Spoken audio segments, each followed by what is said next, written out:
Bismillahirrahmanirrahim. Alhamdulillahi rabbil alamin, wassalatu wassalamu ala rasulil amin, nabiyyina Muhammadin wa ala alihi wa sahbihi ajma'in, amma ba'd. Alhamdulillah, kita dapat sambung lagi pelajaran kita dalam kitab Mukhtasar Minhajul Qasidin, ataupun dikenali dengan jalan mereka yang menuju kepada Allah Azza wa Jalla. Kita masih lagi dalam bab yang ke-10. Bab yang ke-10 iaitulah di dalam adab-adab kerja dan hidup, kelebihan dan cara muamalah yang betul serta yang berkaitan dengannya. Dalam bahasa Arab kata adabul kasbi wal ma'aish. Adab-adab berusaha dan mencari kehidupan. Jadi dalam siri yang lepas kita telah bincang tentang perkara ini. Kita telah sampai kepada perkara-perkara mengetahui benda-benda yang syubhat, yang kesamaran. Sama ada benda ni boleh diambil ataupun tak boleh.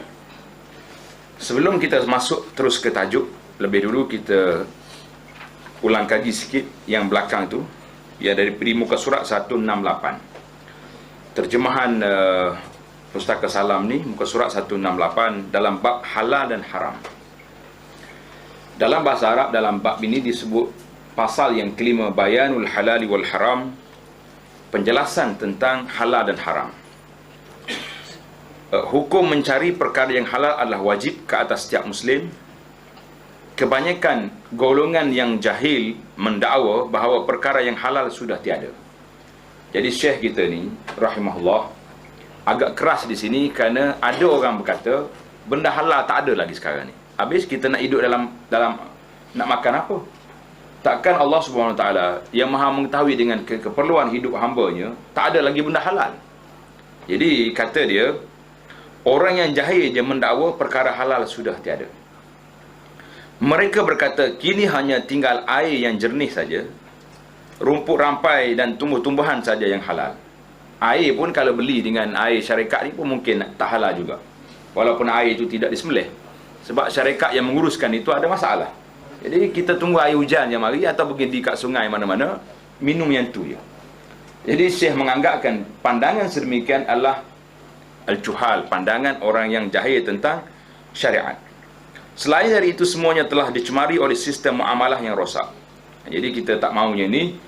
Maka di sini dakwaan-dakwaan seperti ini tidak betul, kata Ibnu Qudamah rahimahullah.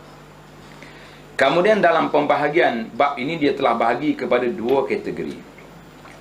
Kategori yang pertama, bahagian yang pertama, iaitulah kelebihan mencari yang halal dan menjauhi perkara yang haram, serta peringkat halal dan haram. Jadi kita telah bincang di awal dulu, di mana halal dan haram ini, mencari, menuntut talabul halali, meninggalkan yang haram ini adalah satu benda yang fardu, kefarduan. Kemudian dalam perkara ini, perkara yang halal pula ada darajat dia.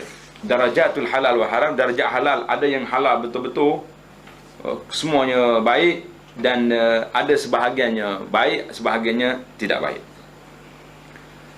Kemudian kita pindah kepada tajuk darajatul wara'.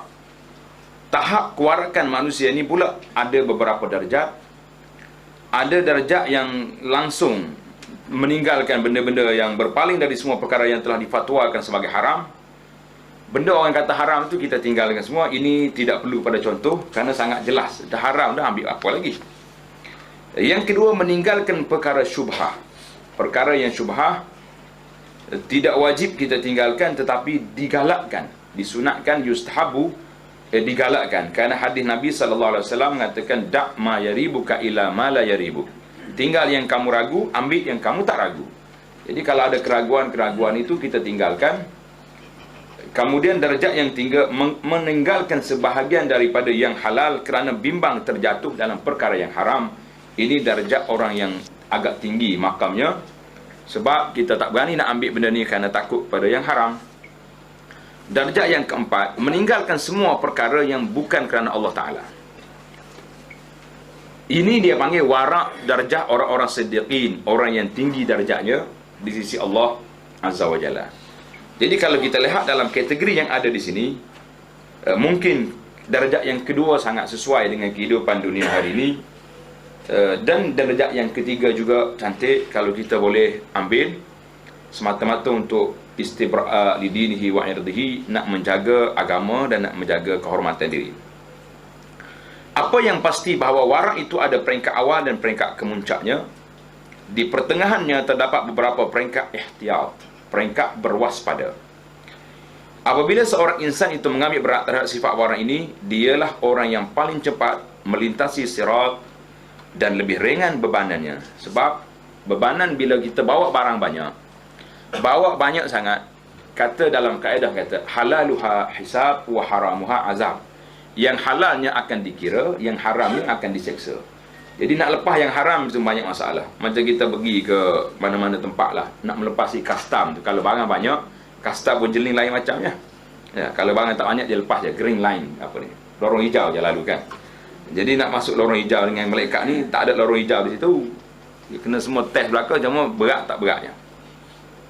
Begitulah juga perbezaan tingkatan azab api neraka bagi orang zalim adalah mengikut tahap perkara haram yang dilakukan. Jika kamu mahu, maka tingkatkan tahap kewaspadaan kamu, dan jika kamu mahu juga boleh memandang ringan terhadapnya. Sikap berwaspada akan mendatangkan kebaikan, sementara mengambil jalan mudah akan mengundang keburukan. Itu nasihat dia kepada kita. Kemudian kita berpindah kepada Al-Qismus Tsani, bahagian yang kedua, peringkat-peringkat syubhat dan perbezaannya dengan perkara yang halal dan haram. Ini kita perminta tajuk kita pada kali ini dalam siri yang ke-12. Hadis yang telah kita baca di awal tadi, hadis An-Nu'man Ibn Bashir radhiyallahu anhu. Hadis ini telah pun kita sebut di awal tadi, iaitulah hadis di muka surat 168. Hadis al-halalu bayyinun wal haramu bayyinun wa bainahuma umurun mushtabihat. Yang halalnya jelas, yang haram pun jelas. Di antara kedua-duanya ada perkara yang kesamaran. Apa kita nak kata? Hadis ini telah menegaskan wujudnya 3 bahagian dalam peringkat ini, halal, haram, dan pertengahan antara keduanya, iaitu perkara yang dimuskilkan kedudukannya, yang kita tak boleh nak tahu dia ni betul ke, boleh ke tak boleh. Itulah yang dikatakan pertengahan antara halal dan haram, yang tidak diketahui oleh kebanyakan manusia. Ia dikenali sebagai perkara syubhah. Jadi kita kena ingat istilah Islami, dia panggil syubhah, mana benda yang kesamaran. Benda yang kesamaran, yang betul-betul haram, jelas. Bagi menjelaskan perkara tersebut, kami menegaskan bahawa perkara yang halal secara mutlak ialah sesuatu yang tidak mempunyai sifat yang membawa kepada pengharamannya secara khusus.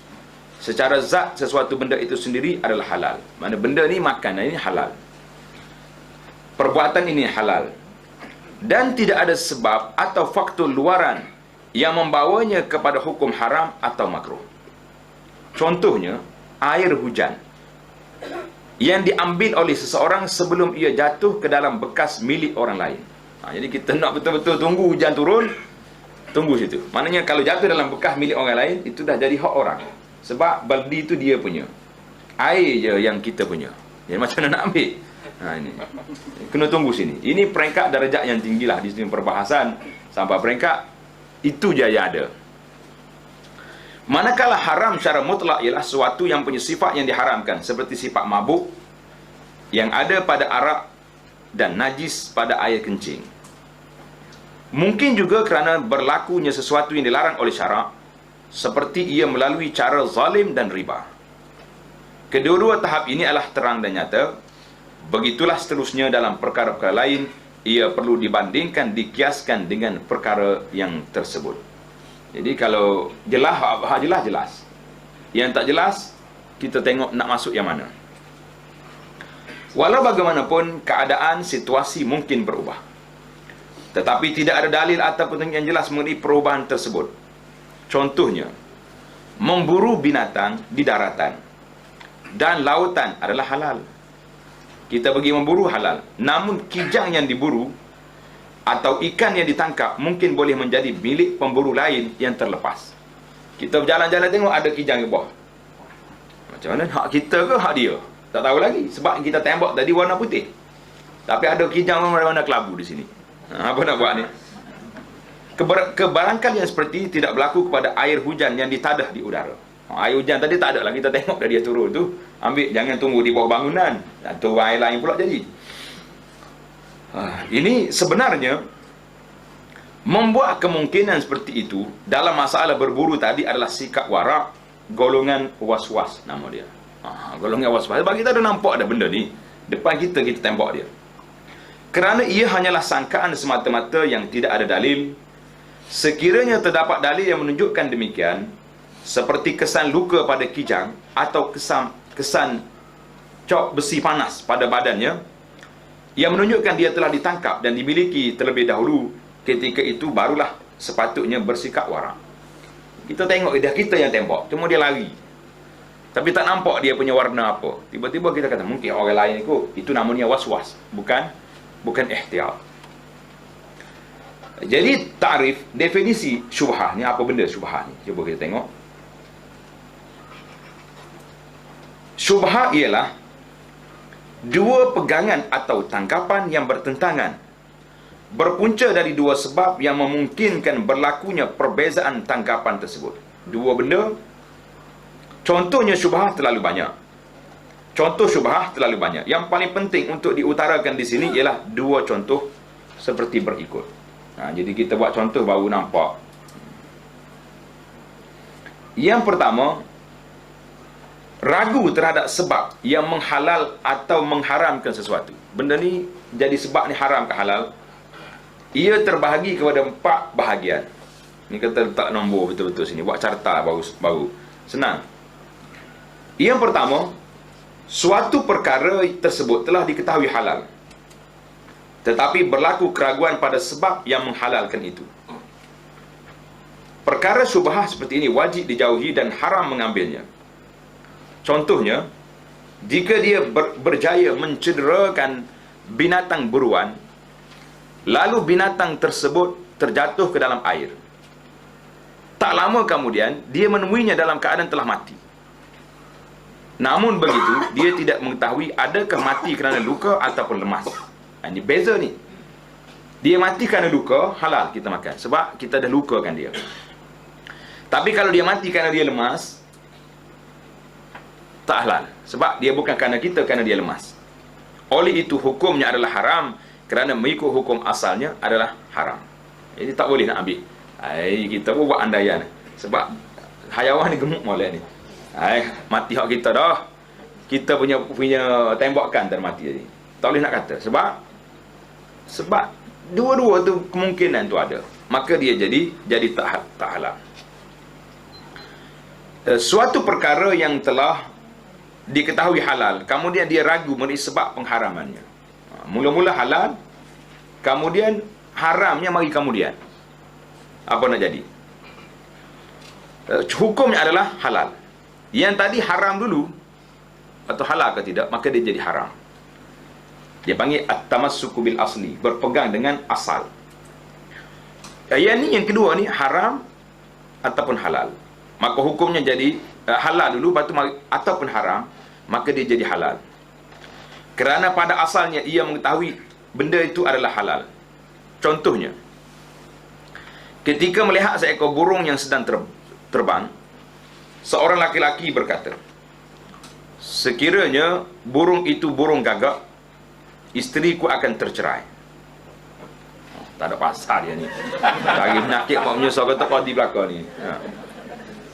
Kawannya pula berkata, member dia sebelah kata apa? Sekiranya burung itu bukan burung gagak, isteriku akan tercerai.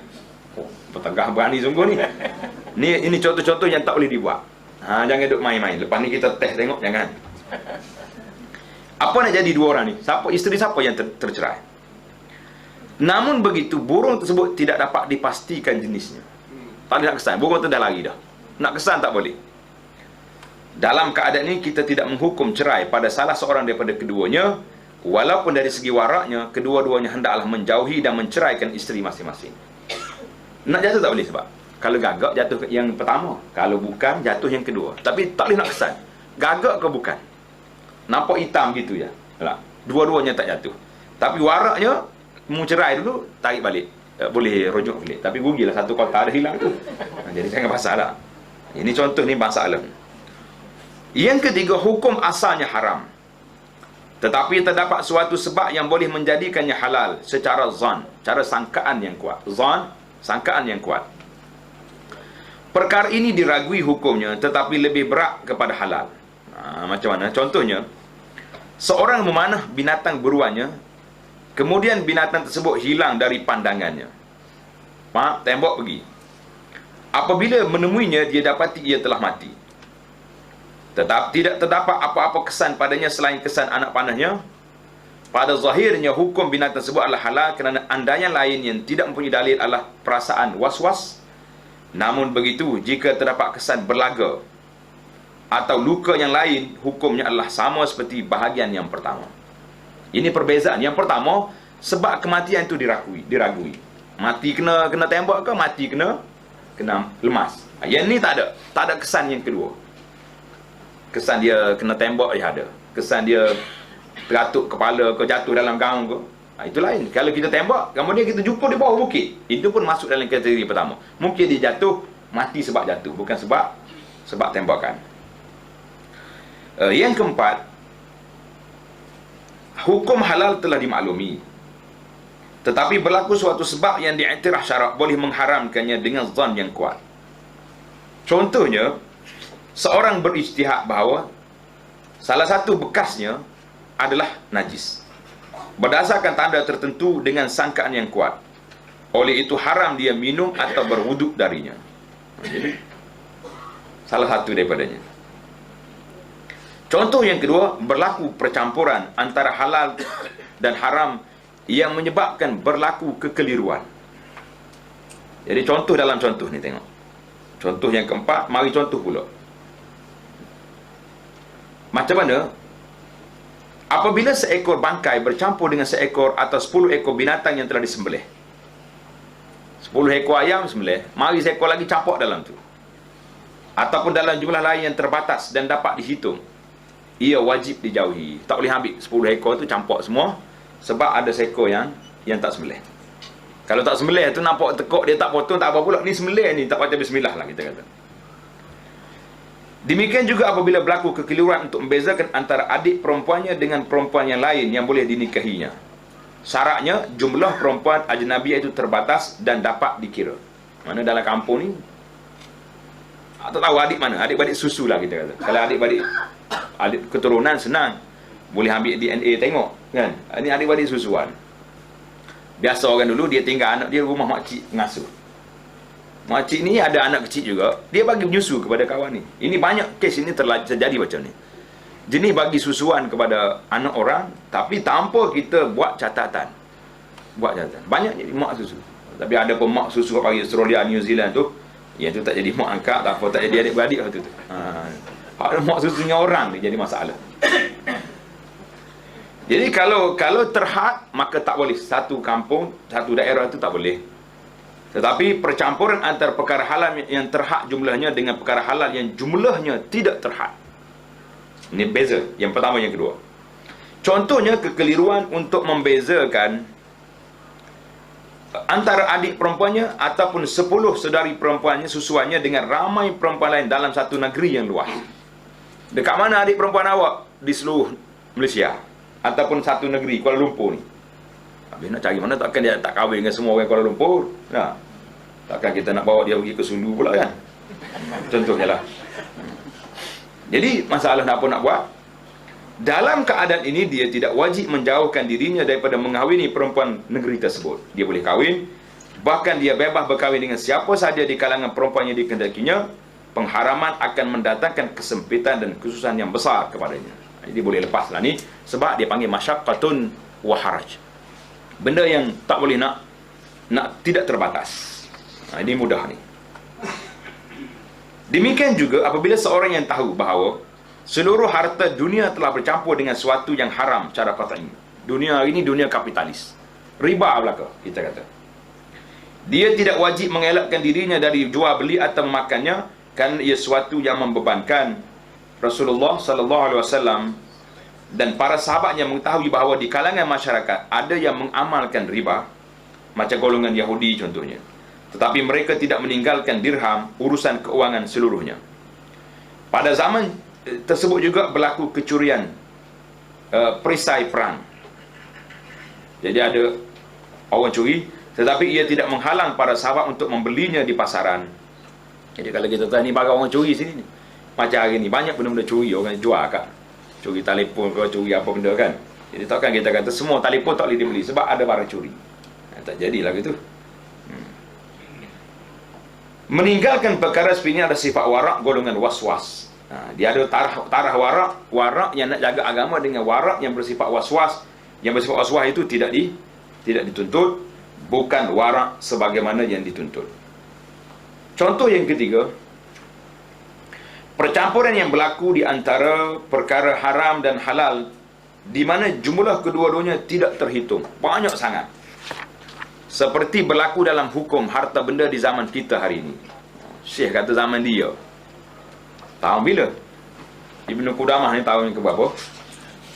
Dia mati tahun bila? Tak ingat dah. Tahun 689. Ataupun kalau dia ambil kitab asal, kitab Imam Ghazali, tahun 505. Zaman dia tu dia bincang dah tajuk ni.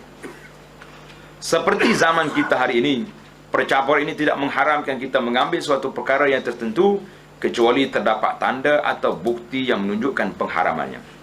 Contohnya, seperti menerima satu pemberian daripada raja yang zalim.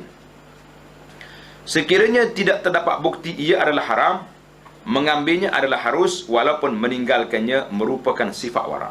Jadi kalau kita tengok pemimpin-pemimpin ni banyak sangat rasuah dianya. Kalau dia beri, kita boleh ambil, tapi waraknya tak payah ambil. Kalau beri juga, kita taknya dalam tabur-tabur mana-mana. Perbincangan tentang ini di belakang nanti insya-Allah.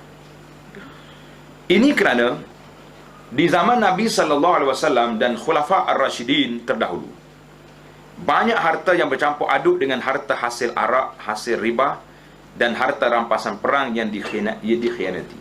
Dia panggil ghulul. Orang ambil, curi harta rampasan. Para sahabat juga mengetahui tentang rampasan yang berlaku di Madinah dan wujudnya muamalah atau aktiviti orang yang zalim, namun ia tidak menghalang mereka berjual beli di pasar. Jadi mereka tak buat, tapi orang yang jual di pasar tu. Namun sekiranya semua itu haram, nescaya semua pintu muamalah dan aktiviti sesama manusia bagi memenuhi keperluan harian akan tertutup. Memanglah, tak ada lah kita nak kerja, tak boleh lah. Ini kerana perbuatan fasik telah berluasa di kalangan masyarakat. Ya, Alhamdulillah lah, para ulama buka lagi pintu pada kita dalam masalah seperti ini di zaman kita hari ini.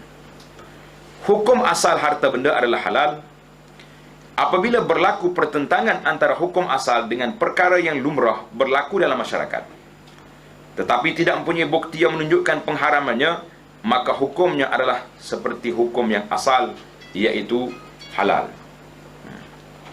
Demikian juga dalam masalah tanah di jalan raya dan bekas-bekas kepunyaan orang musyrikin. Sayyidina Umar Ibn Khattab radhiyallahu anhu telah berwuduk menggunakan bekas kepunyaan seorang perempuan Nasrani, sedangkan mereka adalah kaum yang meminum arak dan memakan babi, di mana bekas itu tidak terjamin selamat dari najis. Ini contoh yang cukup besar. Para sahabat memakai pakaian berbulu dari kulit binatang yang disamak dan pakaian-pakaian telah dicelup. Sesiapa yang memerhatikan proses penyamakan kulit binatang dan pencelupan pakaian ini pasti lebih maklum bahawa ia sentiasa bergelumang dengan najis. Ini menunjukkan bahawa para sahabat hanya berwaspada, berjaga-jaga daripada najis yang jelas kelihatan sahaja atau terdapat tanda-tanda yang menunjukkan kenajisannya, manakala sangkaan yang berasaskan kepada kebiasaan yang dijangka berlaku tidak diambil kira. Jadi macam kita hari ini, kalau kita berhenti di kedai makan kita bercampur dengan orang yang bukan Islam makan. Takkanlah kita nak tanya pinggan aku ni, ada orang makan khinzir ke di sini? Tak boleh lah. Tak perlu kita pergi cek sampai begitu sekali kan. Jadi Alhamdulillah ini satu kelonggaran yang besar, yang memudahkan urusan kita. Kalau tidak berat kita nak pergi jalan mana-mana kena bawa pinggan sendiri. Saya nak order nasi satu, ni pinggan saya bawa. Nah, kalau kita susah masalah. Jadi tak payah kita tanya, ini pinggan yang telah digunakan oleh non-Muslim ke tidak? Kalau tidak, susah. Memang agak sukar. Tapi berhati-hati daripada kedai-kedai makan yang tidak dibuat oleh orang Islam tu, itu lebih baik. Sebab saya terasa, kita tengok hari ni, kedai-kedai makan yang bukan orang Islam, memang orang kafir sungguh lah. Kafir 100%. Orang Arab kata miah-miah dia punya kafir tu. Kafir, tapi oleh kerana ada logo halal, kita berani makan. Saya kadang-kadang terseret sama. Dia pergi tengok, kedai siapa ni? Okey, mana dia? Tak apa Ustaz, ini halal punya. Kata mana halalnya? Tu kat situ. Logo halal ada. Tapi kita nak makan jiwa yang tak biasa macam ni, kita terasa sagu. Geli lah nak makan tak biasa. Tapi kalau orang dah biasa, kata orang Arab, ma rijurhim bimayitin ilam. Orang mati ni tak sakit lagi kalau dicocok dia. Orang dah biasa makan benda macam ni, dia tak ada rasa apa-apa. Jadi kita jangan biasakanlah biar lidah kita rasa tak selesa dengan makanan-makanan yang dibuat oleh orang kafir. Bersih setara mana pun orang kafir ni, tetap dia tak mandi junub. Mandi dah. Mana dia dalam hadas besar. Kita dalam hadas besar, nak bersalah dengan orang, kita rasa tak selesa. Kalau orang mari ketuk pintu rumah, tunggu kejap, suruh anak buka pintu, aku nak mandi dulu kan. Ini memang 24 jam, berapa puluh tahun dah tak pernah mandi junub. Nak kata bersih macam mana? Tapi kita tak kata benda tu tak boleh. Sayyidina Umar dah guna. Cuma dari sudut waraknya, mengelakkan perkara-perkara seperti ini adalah lebih baik untuk nak jaga kebersihan hati kita. Sekiranya ditanya, para sahabat mengambil mudah dalam perkara bersuci dan begitu berhati-hati dalam perkara syubhah, maka apakah perbezaannya di sini? Tengok. Dalam bab bersuci ni, Sayyidina Umar boleh ambil wuduk dengan bekas orang Nasrani. Tapi dalam masalah benda-benda syubhah, dia sangat berhati-hati. Apa beza? Ini soalan yang menarik. Kita menjawab, sekiranya pertanyaan itu bermaksud bahawa mereka bersalat dalam keadaan najis, itu adalah perkara batil, bukan najis. Kalau Sayyidina Umar tengok dia bekas orang Nasrani tadi, najis, sah dia tak akan ambil. Sekiranya kamu maksudkan bahawa mereka memelihara diri dari setiap najis yang wajib dijauhi, itu adalah perkara yang betul. Sifat warak mereka dalam perkara syubhat adalah dengan menahan diri daripada perkara yang tidak menjadi kesalahan kepada syarak, semata-mata kerana bimbang terjebak ke dalam perkara yang terlarang. Hakikatnya, jiwa manusia sentiasa cenderung kepada harta benda, walau bagaimana keadaan pun harta tersebut. Ini berbeza dengan najis. Para sahabat meninggalkan perkara halal yang boleh melalaikan hati mereka. Wallahu a'lam. Jadi yang kita naknya, sekarang ni banyak benda-benda yang taharah, yang betul-betul tak suci, kita tak bincang. Kita dah bincang benda-benda yang luaran saja. Dalam siri yang lepas saya sudah sebut dalam isu ini. Tuan-tuan dan puan-puan boleh baca dalam kitab Ihya Ulumuddin di dalam bab air. Imam Ghazali yang ajaib, saya sangat rasa ajaib kerana kagum dengan dia. Sangat keras dia dalam masalah was-was, menentang was-was. Imam Ghazali bagi saya sanggup menabalkan tokoh yang sangat keras menentang was-was. Sehingga dia mentarjihkan dalam isu air musta'mal ini kepada mazhab Imam Malik yang mengatakan air hanya dua bahagi saja, bersih, najis. Yang darjah yang ketiga kata musta'mal tu bagi dia tidak ada. Satu lagi isu was-was yang ditentang oleh Imam Ghazali, ia dalam isu bab niat solat. Takkanlah kamu nak masuk semua dalam hati dalam masa takbir Allahu Akbar tu dengan fardu lagi, dengan bilangan rakaat lagi, dengan makmum lagi, dengan adab lagi. Dia ini tak di luar daripada kotak kemampuan manusia yang akhirnya membawa kepada was-was. Cantik tuan-tuan baca dalam kitab Ihya Ulumuddin, kitab yang muktabar lah. Kalau sebut kitab Ihya ni, orang boleh kenal belaka. Yang setuju pun kenal, yang tak setuju lagi tak kenal. Sebab dia tak baca, dia kritik saja. Itu masalah kita satu lagi. Kita berpindah pada Al-Qismus Tsalis, bahagian yang ketiga dalam kitab ini, dalam kitab tentang Kasbul Ma'ash ini, berkenaan dengan halal dan haram serta hukum mengkaji dan bersoal jawab mengusulkannya. Ini menarik. Jadi kalau kita nak kedai, tanya dulu, awak punya logo halal, betul? Ayam siapa sembelih? Mesti dia tanya, mari ikan awak ni daripada JAKIM ke Jabat Agama mana-mana? Mestilah toke tanya dah, apa cek sini macam ni, mau makan masuk, tak ada mau makan pergi lain tempat banyak lagi. Jadi susah kita. Ini tengok.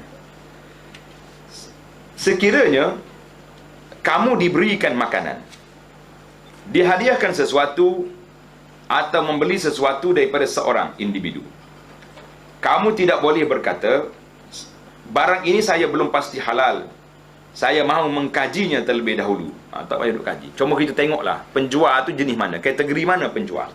Kalau dia tu orang Islam, yang kita nampak ada tanda-tanda Islamnya, tak ada masalah. Tak payah duk tanya, awak ambil mana. Tapi kalau orang bukan Islam, orang kafir yang jual, boleh tanya. Sebab saya tengok ada satu supermarket, dia jual ayam. Ustaz kita ni masuk tengok kepala potong ayam tu lain macam. Dia tanya dia, awak ambil mana ni? Esok tak ada dah ayam seekor. Besok ayam semuanya potong-potongnya. Dia potong kaki, potong sayap, jadi habis. Orang nak kesan sembelih tak jumpa. Jadi ini sangat meragukan. Kenapa dia tak boleh beri jawapan yang bahawa ini disembelih oleh Pak Haji sekian? Ni nombor telefon dia. Saya dah tanya. Baru kita boleh tanya tak? Pak Haji hantar berapa ekor ayam tadi ke kedai pasar raya ni? Saya hantar 50 ekor. Kita tengok dalam peti dia ada 200 ekor. Selesailah masalah. Ayam lain dalam hari tu. Tapi tak payahlah kita. Kalau orang tu orang Muslim yang menjual, tak payah duk tanya-tanya. Tapi kalau orang kafir boleh kita tanya, sebab belum pasti lagi mereka ni tahu halal haram. Walau bagaimanapun kamu juga tidak boleh meninggalkan langsung pengkajiannya. Penelitian tak boleh.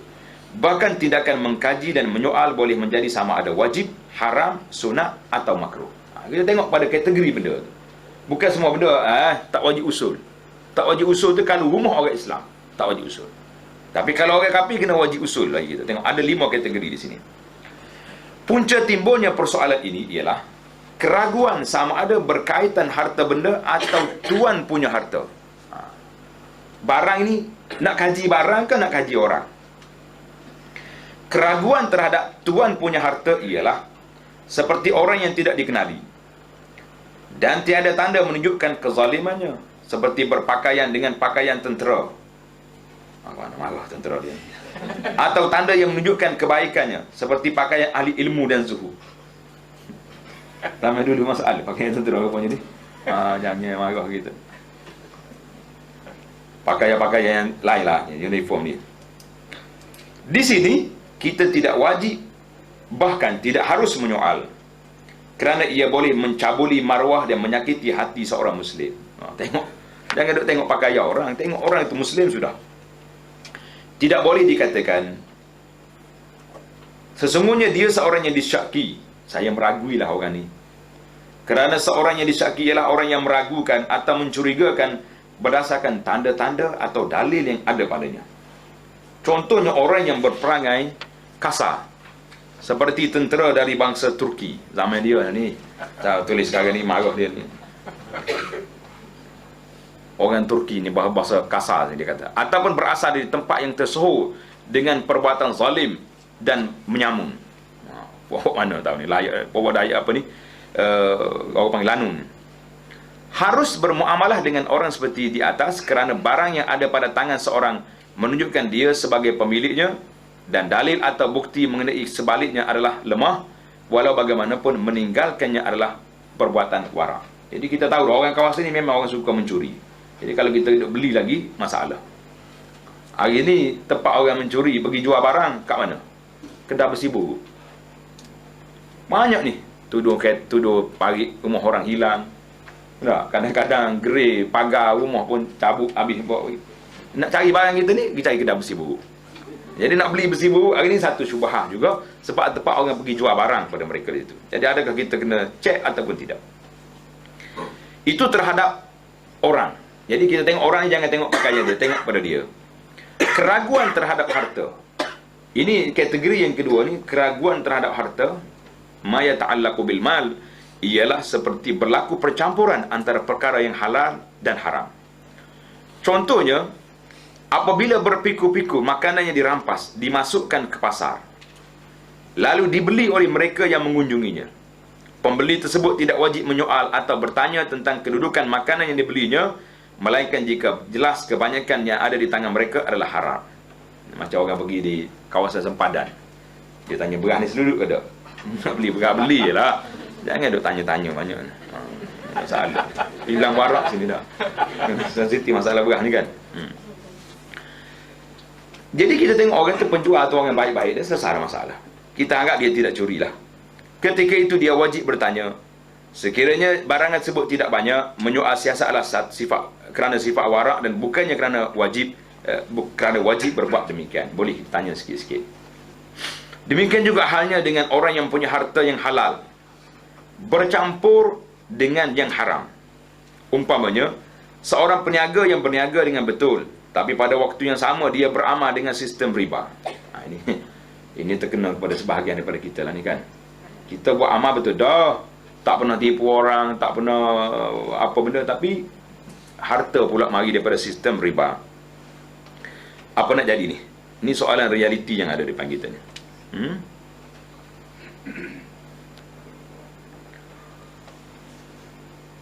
Sekiranya kebanyakan daripada hartanya adalah haram, kita tidak harus menerima pelawaannya atau hadiah darinya kecuali setelah memeriksa secara teliti. Duit mana awak bagi ni?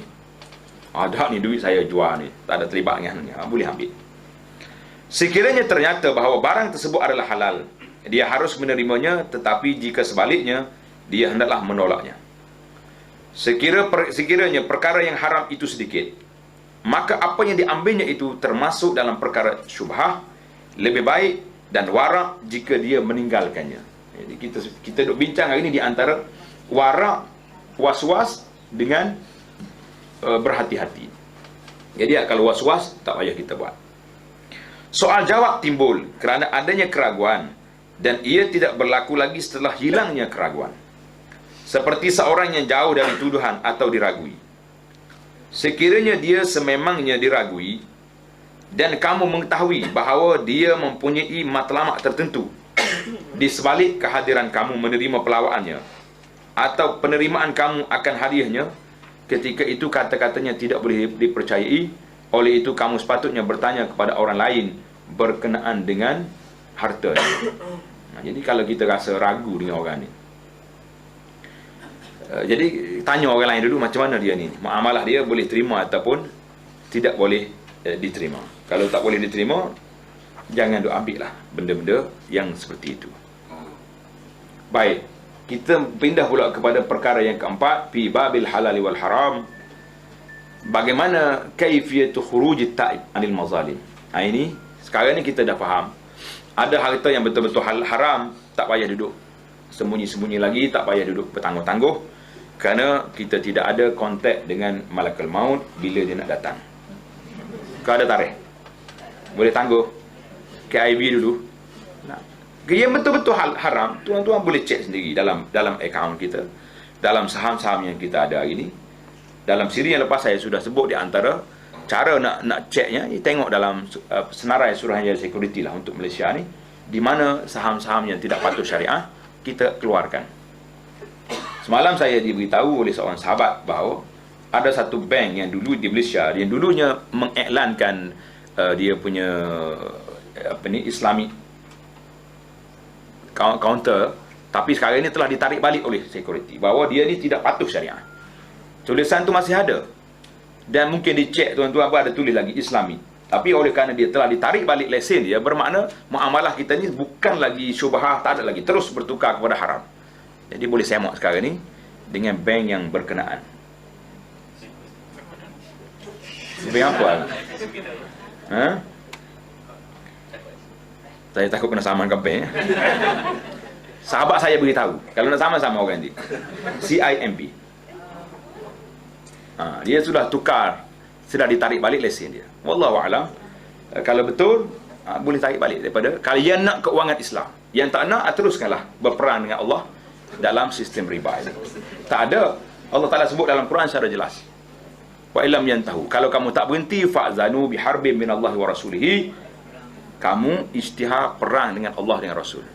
Kalau rasa kita kuat, kita berani, Ibnu Abbas kata, siaplah senjata kamu. Apabila bangkit pada kiamat nanti, kamu akan berperang dengan Allah bagi orang yang tak mau bertobat daripada sistem riba. Jadi macam benda macam ni jelas. Yang haram sudah jelas, yang halal kekalkan, yang syubhat ini yang kita bincangkan. Cuma disebut di sini kaifiyah, bagaimana nak keluar, nak bertobat, cara bertobat orang yang melakukan kezaliman dalam bab harta dia. Sesiapa yang bertobat sedangkan di tangannya masih ada harta yang bercampur halal dan haram, macam mana nak buat? Dia hendaklah mengasingkan yang haram dan mengeluarkannya. Kita ambil yang patuh syariah, tak satu akaun, yang tak patuh tak di tepi. Sekiranya bahagian harta yang haram itu dapat ditentukan, ia lebih mudah.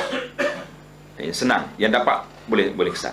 Cara dia mungkin dia tak sebut di sini nanti, ataupun ada. Kita baca dulu. Sekiranya harta yang haram itu dapat ditentukan, ia lebih mudah. Tetapi sekiranya ia bercampur aduk dan tidak dapat dibezakan dari jenis yang sama, seperti biji-bijian. Macam mana nak suka ambil ini? Duit dan minyak, tetapi diketahui kadarnya, dia hendaklah mengasingkan kadar tersebut. Jadi benda tu bercampur. Kita tahu dah benda dalam gedung kita ni 2 tan barang, 500 kilo je yang tak halal. Tarik je lah. Sekiranya tidak diketahui kadarnya, dia mempunyai 2 cara. Yang pertama, mengikut ghalibuz zan, sangkaan yang kuat. Berapa banyak dalam ni, ketepikan. Yang kedua, al-akhzu bil yaqin, dengan cara meyakinkan. Tengok nota kaki dia kata, iaitu mengeluarkan lebih daripada kadar yang berasaskan kepada sangkaan kuat. Sekiranya jumlah atau kadar menurut sangkaan kuatnya 15%, maka dikeluarkannya 20%. Itu dia panggil yakin. Kita sangka 15, kita 20, confirm sudah keluar yang kita ragu tadi, dan itulah cara wara', cara yang terbaik. Setelah bahagian yang haram itu dikeluarkan dan diketahui pemiliknya, dia hendaklah mengembalikan kepadanya atau ahli warisnya, hantar balik barang orang ni kepada orang tuan dia. Tuan dia dah inna lillah wa inna ilaihi raji'un, mati dah. Macam mana nak kembalikan? Maka kita cari keluarga dia, pergi jumpa keluarga dia. Ini barang-barang, ini duit, ini benda-benda yang saya dulu berniaga dengan bapak kamu, dengan mak kamu dulu. Mungkin ada benda-benda yang tersangkut, maka saya bayar balik. Tak ceritalah kita curi dia tu. Kita duk tarik akaun dia senyap-senyap tu. Jangan jadi orang tuamah, kita tak baik pula. Nanti anak dia keluar rasa khabar juga, rupanya makcik ni duk kebah duit mak aku dulu kan. Hara pula dalam dunia ni. Jadi kita guna pendekatan psikologi yang lebih baik, bahawa aku beri ni atas dasar wara', nak bebaskan harta aku, ambil lah. Ini menarik, cantik. Cari waris dia. Sekiranya berlaku pertambahan pada harta atau manfaat dari harta tersebut, kita ambil rumah orang, dah sewa banyak dah, seperti hasil sewaan, hendaklah diserahkan kesemuanya kepada tuannya. 10 tahun kita ambil, sewa 2,000 sebulan, kali lah dengan berapa, hantar balik rumahnya dengan sewa-sewanya sekali. Senyum lain macam kena ni. Banyak sewa Kuala Lumpur ni mahal kan. Tak mampu hak orang, nak kata mana? Bukan hak kita. Sekiranya pemiliknya tidak dapat dikesan dan jalan untuk menemuinya sudah buntu serta tidak diketahui, sekiranya dia mati, sama ada dia mati meninggalkan ahli waris atau tidak, memang tak boleh nak kesan apa-apa. Cari dalam IC pun tak jumpa dah. Habis dah dia ni. Harta tersebut adalah disedekahkan. Kita anggarkan 10,000, 20,000, ambil harta ni, pergi bagi di mana-mana tempat. Kita niat sedekah kepada tuan dia. Jadi kalau tuan kita, bila baki air kiamat esok, bila dia dakwa kita di hadapan Allah Azza wa Jalla, ya Allah, dia ni ambil duit aku dulu, kita kata janganlah marah lagi, buka akaun kebajikan awak. Semak, dia buka tengok, oh ada 20,000 di sini.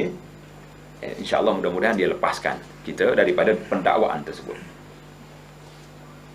Sekiranya harta itu merupakan harta faid, harta kerajaan, dan harta yang disimpan untuk kepentingan umum, ia hendaklah digunakan untuk membina jambatan, masjid dan jalan-jalan raya di Mekah. Dia seruak di Mekah ni kita ni. Ayat Masjid Haram tak terima dia. Dan apa saja yang mendatangkan manfaat kepada mereka yang melaluinya. Jadi tak syarat di Mekah lah. Mana-mana tempat yang kita buat atas dunia ni, kecuali barang tu memang berlaku di Mekah, tak boleh bawa di luar tanah haram. Masalah, habislah itu isu cara-cara nak bertaubat daripada harta. Tadi tak sebut sikit, iaitulah tentang kalau harta riba macam mana. Saham tak patuh syariah. Kita dah melabur 1 juta, pulangannya sudah dapat 1,5 juta. Maka 1 juta yang asal harta kita tu halal, kita ambil balik. Yang haram yang kita kena laburnya, yang 500,000 yang anak dia tu, bunga dia, interest dia tu, itu tidak hak kita, itu hak kepentingan umum. Bawa ke mana-mana tempat yang sesuai. Takut dia kata, kena keluar semua kena bagi. Tak, bukan semua. Kita ambil yang hak kita tu boleh ambil. Masalah yang seterusnya, sekiranya terdapat harta yang halal dan syubhah pada seorang itu, maka dia adalah mengambil yang halal sahaja dan lebih mengutamakan perbelanjaan dari harta yang halal untuk keperluan makanan dan pakaian hariannya. Jadi harta kita ni bercampur, ada halal, ada syubhah. Hak haram tu kita dah tepi dah tadi, alhamdulillah. Jadi macam mana untuk nak jaga diri kita, nak masukkan dalam mulut kita ini, dan pakaian yang kita nak bawa solat apa ni, ambillah yang betul-betul halal, yang tak ada syubhah. Kemudian barulah dia gunakan sebagai upah tukang bekam, beli minyak kereta, buat bayar road ekom tax, semua sekali ni sebagainya, daripada harta-harta yang agak syubhat tadi. Nak masuk dalam mulut kita ni, masuk yang betul-betul halal. Hak lain-lain tu kita beri je. Asal pada perkara ini iaitulah hadis Nabi SAW. Nabi kata, "A'lifhu nadihak." A'lifhu nadihak. Berilah untuk memakan dari hasil upah berbekam kamu. Jadi untuk makan yang unta ni, kita sekarang ni tak ada unta, kita ada kereta kan. Bayarlah minyak kereta, road tax tu dengan harta tu. Bayar tol boleh. Buat bayar tol. Buat bayar tol banyak tu tak? Kalau kata banyak lagi ni ustaz, tak ada masalah. Mana-mana ustaz yang mari nak mengajar bagi kita beli smart tag apa. Hak lalu cepat tu. Barulah tak kena jam ustaz ni kok beratur nak bayar RM2.5 kan. Kan hanya beli waktu ustaz saya bagi hari satu. Oh tu lah ustaz ni. Mari pula dapat top up pula kan. Selamat kawan tu. Insya-Allah. Sekiranya kedua ibu bapanya haram, harta kedua ibu bapanya haram pula dah. Mak ayah dia terlibat dengan benda-benda haram. Anak dia warak. Dia hendaklah mengelak daripada makan bersama mereka. Kalau kita nak pergi rumah mak kita, cakap, "Mak jangan masak, saya yang bawa." Oh, baiknya anakku. Kita tak nak makan hak dia tu. Selesai satu masalah kan. Sekiranya harta mereka meragukan syubhah, dia hendaklah memperingatkan mereka, beri nasihat. Sekiranya mereka tidak menerima peringatan tersebut, dia boleh makan dengan jumlah sekadar yang diperlukan saja.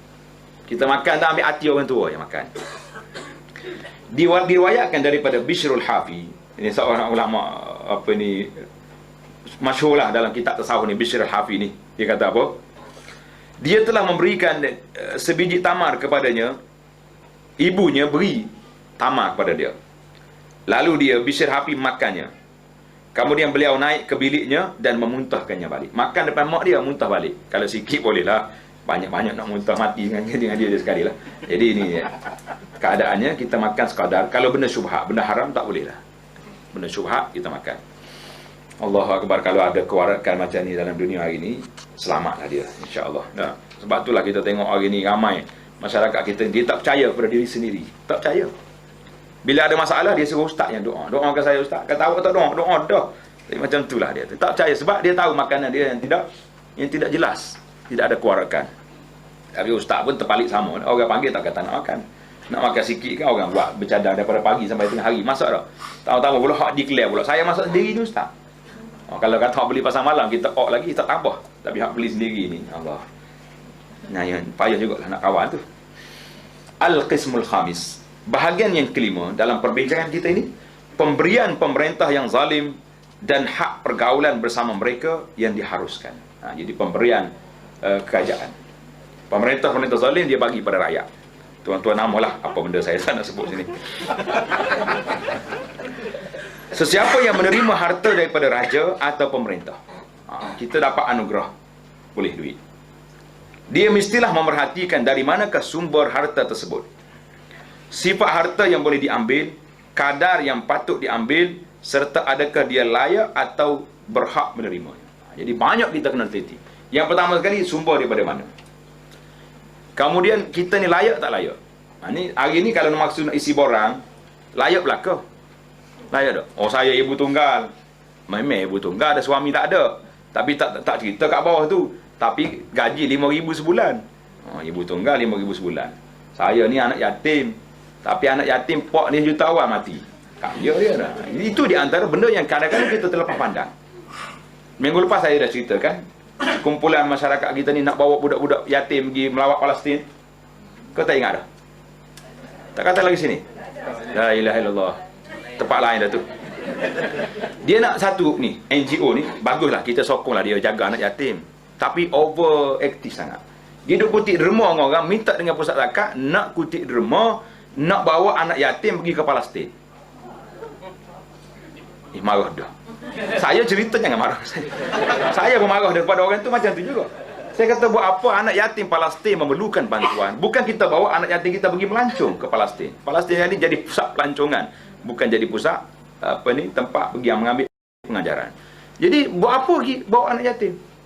Budak ni bukan perlu. Kalau ada duit 5,000, 10,000, kita boleh beri sumbangan kepada dia, adik-beradik dia lagi, keluarga dia yang memerlukan. Anak yatim Palestin perlu kepada bantuan. Bukan kita pergi melawat tengok dia. Kalau kata ni anak yatim juga mari, dia tak happy pun. Dia nak ini bantuan untuk anak yatim, barulah anak yatim tu suka. Betul tak?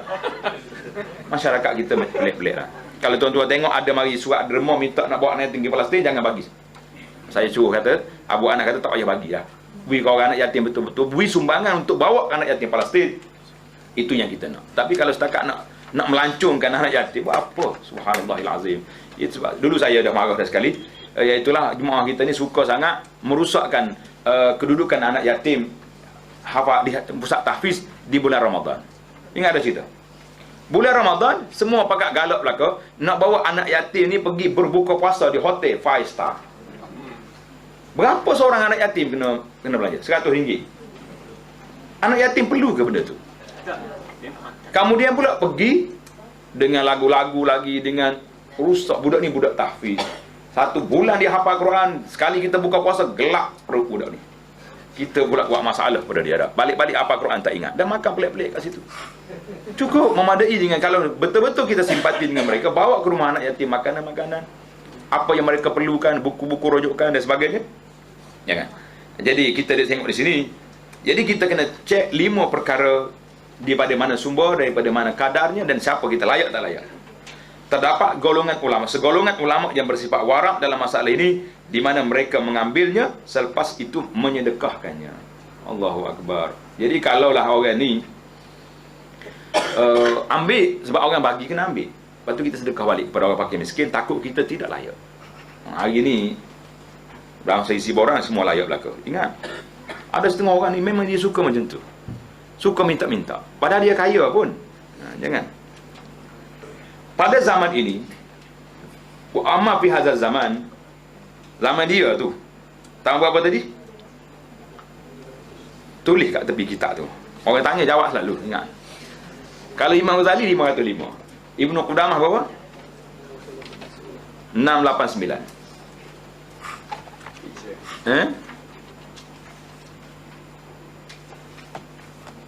Sikap berhati-hati dan berwaspada adalah lebih baik, kerana telah dimaklumi bahawa satu-satunya cara untuk mendapat kurniaan dari pihak pemerintah ialah dengan menghinakan diri. Allahu Akbar. Menghina diri, meminta-minta dan mendiamkan diri walaupun mereka melakukan kemungkaran. Subhanallahil azim. Cerita ni memang realiti sangat hari ni. Saya tak suka bercakap tentang benda-benda semasa, tapi kalau tak bercakap, orang kata ustaz ni memang tak tahu apa atas dunia ni. Saya dimaklumkan oleh makcik-makcik dan pakcik-pakcik yang pergi nak menerima BRIM tu, duit RM500. Tapi dia kena basuh dengan fitnah-fitnah penceramah ni, hadahumullah. Dia bawa slide tayangan, buat fitnah pada orang 2 jam berapi ceramah. Fakta-fakta memang palsu, membohong, menuduh orang. Apa sampai begini sekali? Sampai setengah makcik tak nak pergi aku, dia kata. Orang buat fitnah pada orang, sanggup tak terima RM500. Saya kata pergi makcik. Makcik tunggu kat luar, dekat nak habis masuk. Jangan dengar dia. Duit kita nak ambil, sebab duit hak kita. Tapi dengar ceramah fitnah ni jangan. Ini semua ni kerja-kerja orang yang tak la khalaqa lahum, orang yang tidak ada akhlak di sisi Allah Azza wa Jalla. Dahsyat tuan. Dahsyat. La ilaha illallah. Teruk. Dia kerjakan orang apa ni, masyarakat, orang kampung ini, kerana nak ambil duit ni sedikit. Subhanallahnya, ceramahnya, cakap. Nak cakap boleh, menceritakan dasar-dasar kerajaan, pembangunan yang kita buat, bantuan rakyat, itu hak mereka. Tapi kalau nak pergi memburukkan orang, sampai 1 jam, 2 jam ceramah, orang duduk dalam tu bertempik panas. La ilaha illallah. Tengok ni. Okay. Ni kata orang nak ambil duit kerajaan ni terpaksa menghinakan diri, terpaksa kena dengar ceramah dia tu, walaupun pembohongan semata-mata. Meminta-minta dan mendiamkan diri walaupun mereka melakukan kemungkaran. Kadang-kadang majlis ni bagus, nak terima bantuan, tapi kena dengar lagu-lagu dulu, kena ada tayangan-tayangan dulu. Allahu Akbar. Ikutlah. Nak kata apa, saya pun tak ingat dah nama penyanyi hak baru-baru hari ni. Tuan-tuan ingat belaka kan? Sebahagian ulama salaf langsung tidak mengambilnya dengan alasan bahawa masih ada lagi orang yang lebih berhak menerimanya. Jadi orang yang ada hak tak payah ambil. Tapi mereka tu dakwa, dia kata kalau kita tak ambil, cukai yang kita bayar lama ni buat apa? Dahlah jalan raya tak buat, berlubang sana sini. Baik pergi ambil, kau macam mana? Kalau kena tuan-tuan pergi ambil ke tak? Tak nak ambil, baik ambil dah. Tak mahu, bagi ke sekolah mana? Sebenarnya mereka boleh mengambilnya kerana itu adalah haknya. Manakala mereka yang tidak diberikan itu kekal dalam keadaan dizalimi, tanggungjawab pemerintah tersebut, tambahan pula harta tersebut bukan milik bersama. Jadi harta ni harta milik kerajaan, harta bersama Baitul Mal, jadi kita boleh ambil. Cuma orang yang salah ini warak, dia tak mau ambil, itu cerita, itu masalah peribadi dia, masalah kewarakan dia. Faslun, ini bab yang akhir ini, faslun fi ahwali man yukhalitul umara wal hukam wal zalamah. Ini bab keadaan mereka yang bergaul, bercampur dengan pemerintah, hakim dan golongan-golongan yang zalim. Ini kita belajar hari ni. Boleh tak boleh kita bercampur dengan pemerintah. Dan kalau kita tak bercampur, bukan makna kita menentang, cuma kita tak nak campur je. Berbeza dua perkara tu. Ada setengah orang ni kalau tak campur, dia kata awak ni lawan pula. Tak lawan, cuma tak setuju. Cerita lain. Terdapat tiga keadaan sebagaimana berikut. Keadaan yang pertama, kamu masuk menghadap mereka tanpa disuruh. Tersengih-sengih mari. Bodel. Aduh. Ini adalah seburuk-buruk keadaan. Tak ada orang paksa pun kita nak suruh pergi. Kita yang semangat sangat pergi isi borang tak, contohnya. Nak pergi sangat. Ini seburuk-buruk keadaan. Diriwayatkan daripada Nabi sallallahu alaihi wasallam, man ata bab abwab as-salatin uftutina wa ma zdada 'abdu min as-sultani qurban illa zdada min Allahi bu'da.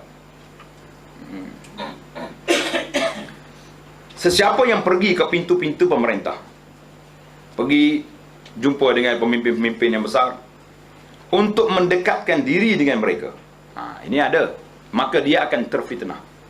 Tanda setakat itu dulu.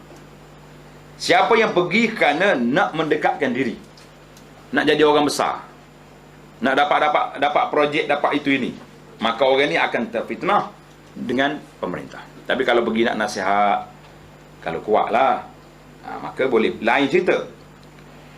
Semakin hampir seorang hamba dengan pemerintah, bermakna semakin jauhlah dia dari Allah Azza wa Jalla. Tengok nombor 1 di bawah. Riwayat Abu Daud daripada Abu Hurairah, dan pada sanadnya ada perawi yang tidak dikenali, majhul. Terdapat riwayat lain yang diriwayatkan daripada Ibnu Abbas yang mempunyai maksud seumpama ayat pertama di atas, iaitu sesiapa yang pergi ke pintu pemerintah untuk mendekatkan diri dengan mereka, dia akan terfitnah. Jadi dengan itu petikan pertama itu sahih. Yang saya kata setakat terfitnah itu boleh diterima sanadnya, tapi yang belakang itu ada masalah. Huzaifah Ibnul Yaman radhiyallahu anhu. Jadi Huzaifah ni sahabat yang sangat hebat, yang mengetahui, Nabi kita beritahu kepada dia beberapa isu yang akan berlaku di akhir zaman. Huzaifah kata apa? Iyyakum wa mawaqifal fitan. Jauhkan diri kamu daripada tempat-tempat fitnah. Huzaifah ni pakar dalam bidang ini, dalam bidang masalah fitnah. Dia ditanya, apakah tempat-tempat fitnah itu? Jawab beliau, abwabul umara, pintu-pintu pemerintah. Seorang kamu masuk bertemu dengannya, lalu kamu membenarkan apa yang dusta dan berkata apa yang tidak benar. Na'udzubillah. Berlaku ke tak berlaku macam ni? Berlaku. Orang-orang yang dekat dengan pemimpin, nak mendekatkan diri, terpaksa akur semua yang dia buat betul belaka. Yang menyedihkan kita, kadang-kadang kita pula tukang tolong cari dalil membenarkan apa yang mereka buat. Ini dahsyat. Tak apa, saya ni mengaji hadis banyak, mengaji tafsir, mengaji fiqh. Ini pandangan ulama membenarkan. Oh, boleh selalu. Tengok ketua kita bersalah lelaki perempuan, kita kata tak apa, hadis tu dok ni. Segar kawal tu. Boleh belaka dah lah. Sebab apa? Hilang habis segala kewarakan semata-mata kerana nak mendekatkan diri kepada pemimpin. Allahu Akbar. Na'udzubillah. Kita minta perlindungan Allah Ta'ala daripada sifat-sifat yang cukup dahsyat ini. Sebahagian pemerintah berkata kepada sebahagian ahli zuhud, pemerintah ni tak puas hati, dia tengok perempuan Tok Lebah ni tak mari ke rumah dia. Mengapa kamu tidak datang kepada kami? Kenapa tak mari? Dia kata apa? Dia berkata, aku bimbang. Sekiranya kamu meletakkan aku di sampingmu, kamu akan membawa fitnah kepadaku. Dan kiranya kamu jauhkan aku darimu, aku tidak akan dapat sesuatu pun daripadamu. Jadi aku bukan nak apa-apa pun. Tapi kalau aku dekat denganmu, mungkin aku terfitnah. Harta milikmu bukanlah menjadi keinginanku. Berani. Orang zuhud berani. Dan aku juga tidak memiliki sesuatu yang menyebabkan aku perlu takut kepada kamu. Sesungguhnya orang yang datang menghadapmu ialah orang yang lebih mengharapkan kurniaanmu daripada kurniaan Allah.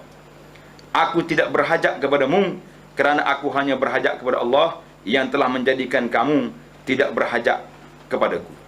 Subhanallah. Orang zahid berani bercakap macam tu. Kita berani?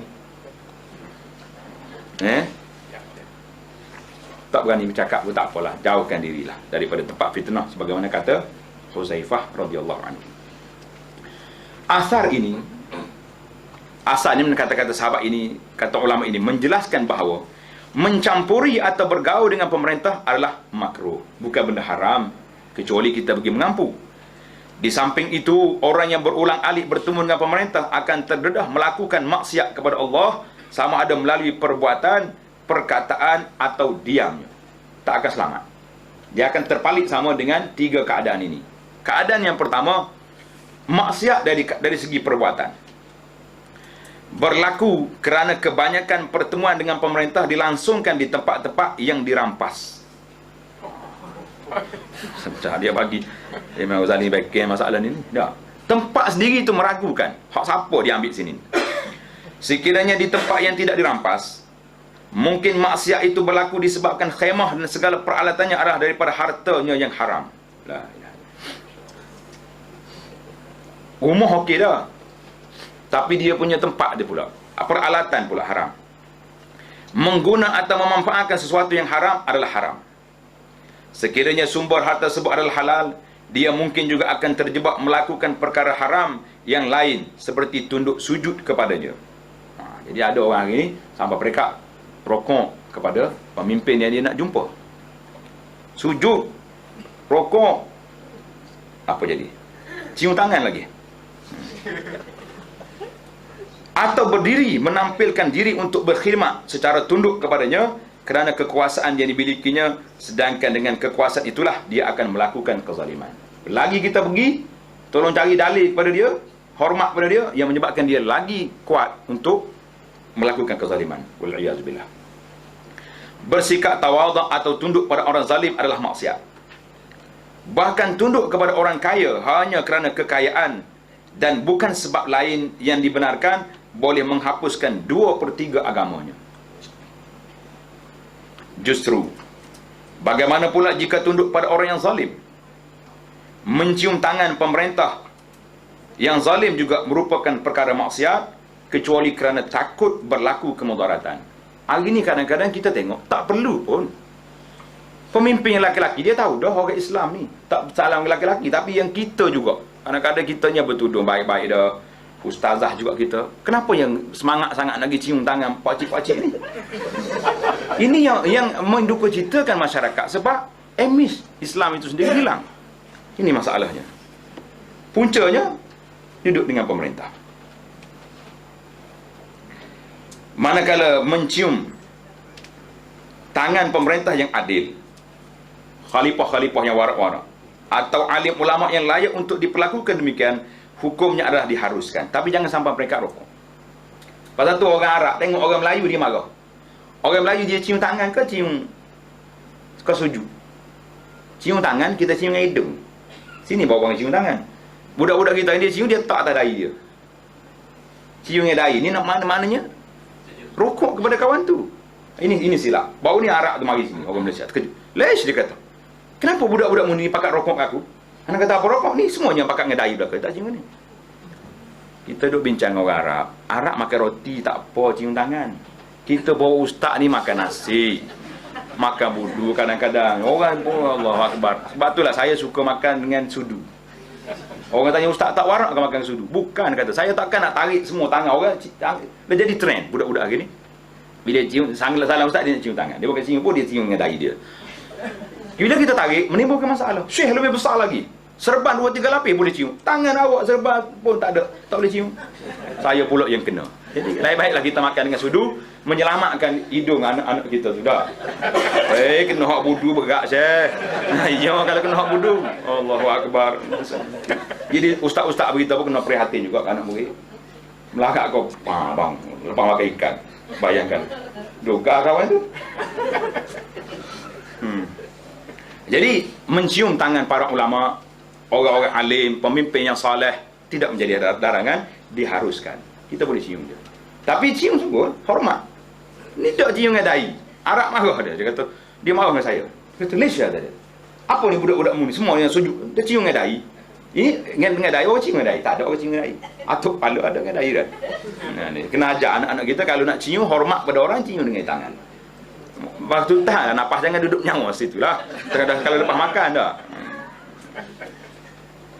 Saya kena marah, dia kata ustaz makan dengan sudu. Saya kata saya nak jaga. Beratus lagi orang yang nak salam lepas pada ni. Berat juga kena. Tama-tama orang Kelantan pakai wudu pula ni, hanya sungguh. Jangan duk bui ustaz pakai wudu ni. Kalau nak buat juga lepas majlis ya, yang tak ada majlis salam-salam tu boleh lah. Golongan yang lebih, yang lain daripada itu, lain daripada ni. Tok guru, orang alim, orang warak ini, mak bapak, ibu bapa ini hanya bersalaman saja yang diharuskan. Salah saja. Tak payah duk cium-cium tangan. Itu pun mahram tak ada. Hari ni orang perempuan ni suka cium tangan pipi dengan pipi. Ustazah, ada seorang ustazah ni, masyhur dia. Saya ni ustaz dia, terbaiklah saya cakap dalam TV cakap. Tak ada orang cium saya. Kata cium kat TV itulah. Kalau pergi majlis karnival ke apa benda yang dekat luar ni, dia cium pipi dengan saya ni, ada ke sunah cium pipi tu? Duk tengok orang putih cium juga kita. 40 hak cium pula make up tebal, pak lekat sini. Ustazah apa kata? Allah ustazah habis mah. Bercoreng habis dia punya muka ni. Dia cium pipi ni, dia panggil mu'anaqah. Cium sini ni sekali-sekala ketika kita lama tak berjumpa. Orang nak musafir jauh pergi, mungkin tak jumpa dah lepas pada tu. Awak balik daripada musafir jauh-jauh bolehlah. Tapi kalau setiap hari jumpa cium pipi sana sini, ini nak ada tiru orang putih sangat. Tak payahlah. Cium biasa, salam biasa dengan tangan, alhamdulillah sudah memadai. Tapi kita kalau tak buat sebab orang putih buat, dia panggil tidak globalisasi. Globalisasi ni orang putih buat, orang buat. Dia panggil mu'anaqah tu ada dalam sahabat buat, tapi ketika tertentu. Jadi sekarang ni tak payah cium. Lepas ni tak payah cium lagi. Kalau nak cium juga pipi dengan pipi, adik dengan abang, suami isteri. Bolehlah nak pergi. Dia kata batal wuduk pula. Alah masalah. Cari je alasan cerita-cerita dah. Suruh batal wuduk lah itu ni. Mana dah kita break saja. Ingat ni, masalah cium tangan ni masalah yang kritik, masalah yang agak longgar di kalangan kita ini. Sebab ingat hati-hati, cium tangan ni harus, tapi jangan sampai rokok, jangan sampai sujud. Kalau tengok dalam blog saya tu, sebab berlakunya punca syirik tu, tengok buah harah ni, bukan sakat cium tangan, kaki dia cium lagi. Kaki cium lagi ni. Maksiat dalam perkataan pula, itu dalam perbuatan. Maksiat dalam perkataan pula berlaku jika dia berdoa untuk pemerintah yang zalim. Sudah dah lah.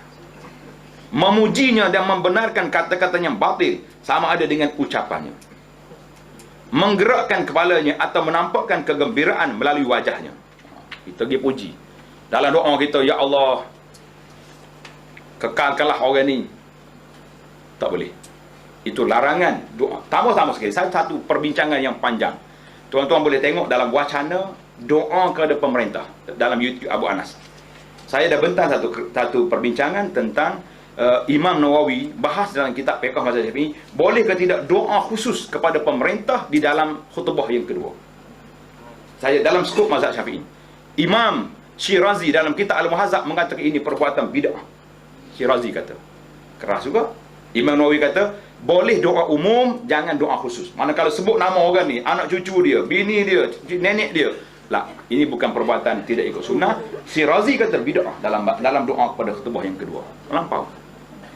Doa umum boleh. Ya Allah, berikanlah hidayah kepada pemimpin kami. Berilah kepada mereka penasihat-penasihat yang baik. Berilah mereka taufik untuk menjaga rakyat dengan sempurna, berlaku adil pada rakyat, jaga harta dengan amanah. Itu boleh. Tapi kalau pegang kepala seorang-seorang, baca nama sampai anak cucu dia, DAP, PSPN, SPRM, semua sekali baca belakang dalam tu, lah, ini bukan doa. Ini dia panggil apa dia panggil? Bukan doa.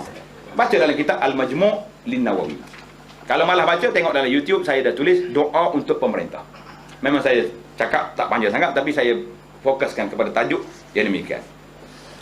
Doa untuk pemerintah yang zalim, jangan sekali-kali. Doa kepada dia, minta hidayah, tak apa. Tapi kalau doa suruh dia kekal lagi, suruh menang lagi, suruh naik lagi, lah, itu bukan cara dia.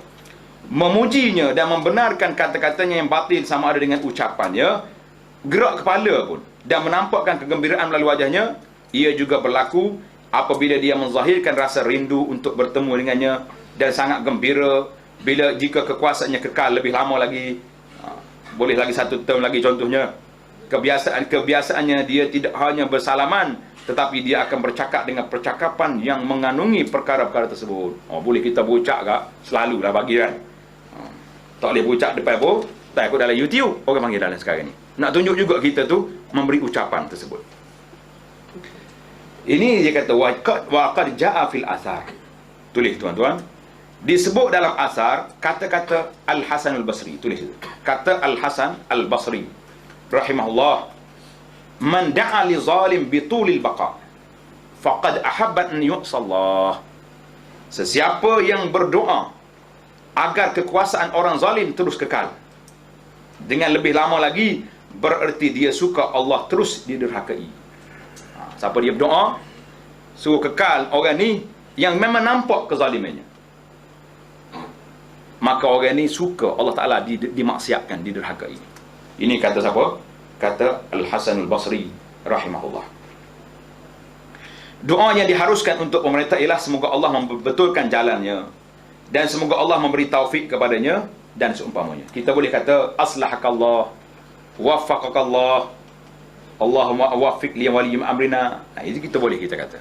Beri taufik kepada pemimpin kami, boleh. Dan Imam Ahmad kata, dan lain-lain ulama salaf, kalau aku ada doa yang mustajab, aku akan doa untuk pemimpin.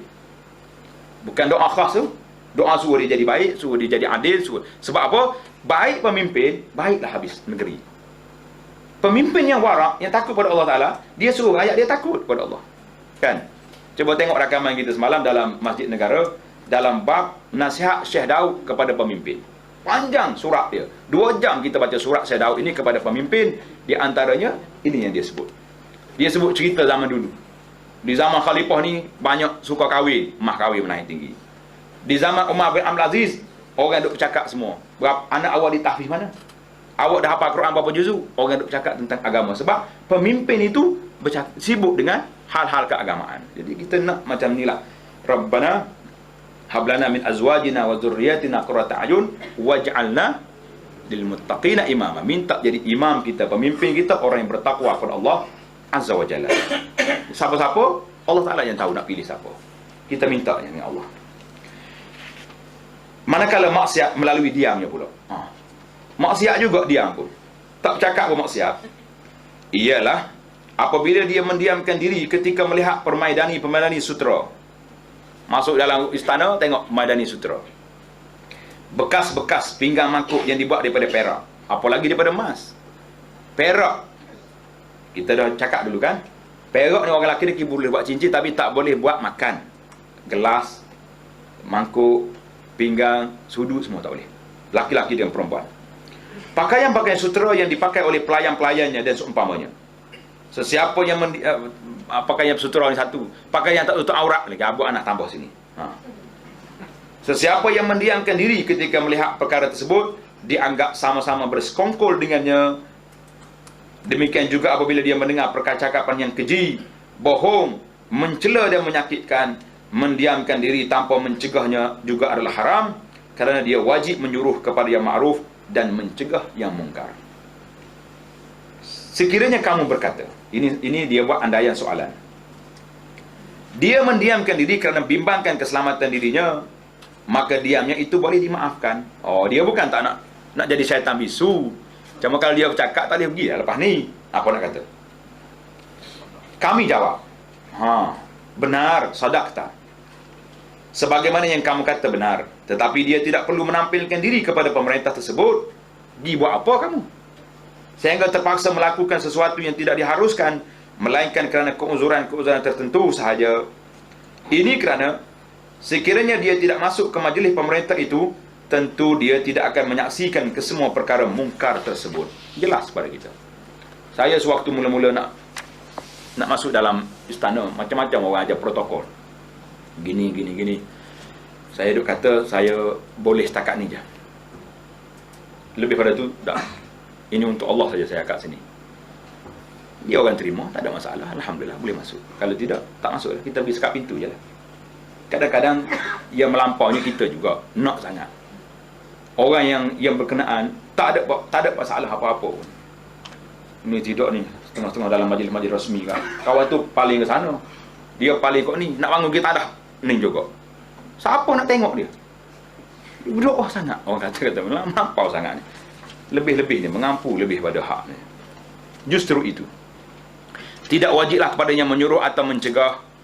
Sesiapa yang tahu bahawa kemungkaran berlaku di satu tempat dan sedar dia tidak mampu untuk mencegahnya, jika berada di situ, dia tidak harus pergi ke tempat tersebut. Selesai masalah. Kita tengok dalam kad jemputan kita, orang besar-besar panggil. Majlis ada apa ni? Ada menyanyi. PSY. Mari, contoh.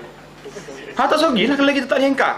Pergi buat apa kamu duduk sengih itu? Saya kena pergi. Saya tukang baca doa. Kesian ustaz-ustaz kita. Kadang-kadang bertaraf besar juga dia. Dengan samping, dengan songkok baca doa. Begini baca doa. Sudahlah mengabu-ngabu. Sudah baca doa, naik buat penyanyi pula. Pak mana habis songkok ustaz terbang terus. Tak boleh pergi awal-awal lagi, minta uzur, saya tak boleh pergi, saya tak boleh pergi. Sebab majlis ini majlis sedemikian. Atau tu dalam undang-undang kita ini, pembukaan majlis boleh baca Quran, tapi penutup akhir tidak ada.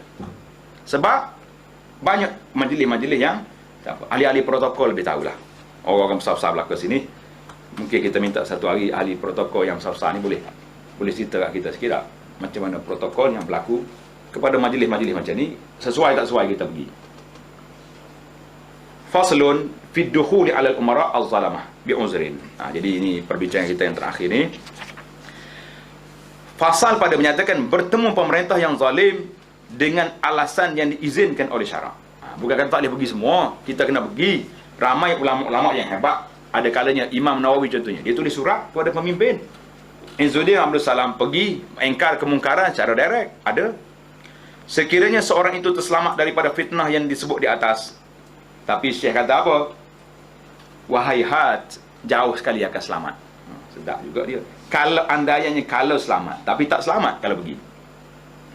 Dia tidak akan terselamat daripada kerosakan yang melinak masuk ke dalam hatinya dan boleh mempengaruhinya kerana melihat kenikmatan yang melimpah ruah di sana. Ini menyebabkan dia memandang rendah nikmat Allah kepadanya. Kemudian orang lain juga akan mengikut jejak langkahnya untuk mendampingi pemerintah yang kaya raya. Ini akan menambahkan lagi pengaruh komuniti zalim tersebut. Muksiran lisawari zalamah. Jadi kita membanyakkan lagi pengikut-pengikut yang menyebabkan orang zalim lagi semangat. Sebab apa? Sebab ada para asatizah, ustaz-ustaz kita ni yang pergi tempat dia, membenarkan apa yang mereka kata. Lagi dahsyat. Kalau tak pergi, senyap tak apa. Dah tak berani nak larang, senyap. Tapi kalau pergi, bermasalah. Yang masalahnya bukan sakat pergi, bukan sakat nak mendampingi. Kita tumpang sama, memberi sokongan dan hujah-hujah yang boleh menyebabkan mereka lebih kuat lagi untuk melakukan perbuatan tersebut. Diriwayatkan daripada Sa'id ibn Musayyib, seorang ulama tabi'in ini hebat ni, tokoh ulama besar di Madinah. telah diperintah untuk memberi bai'ah setia kepada Al-Walid bin Sulaiman bin Abdul Malik, kepada Al-Walid dan Sulaiman. Dua orang ini anak kepada Khalifah Abdul Malik bin Marwan. Apa Said kata apa?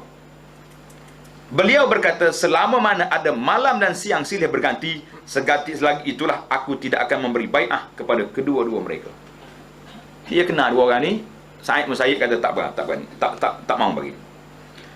Mereka berkata, kamu masuk je daripada pintu ini dan keluar pintu lain. Mana lalu je lah. Ambil nama. Beliau berkata, wallahi, la wallahi.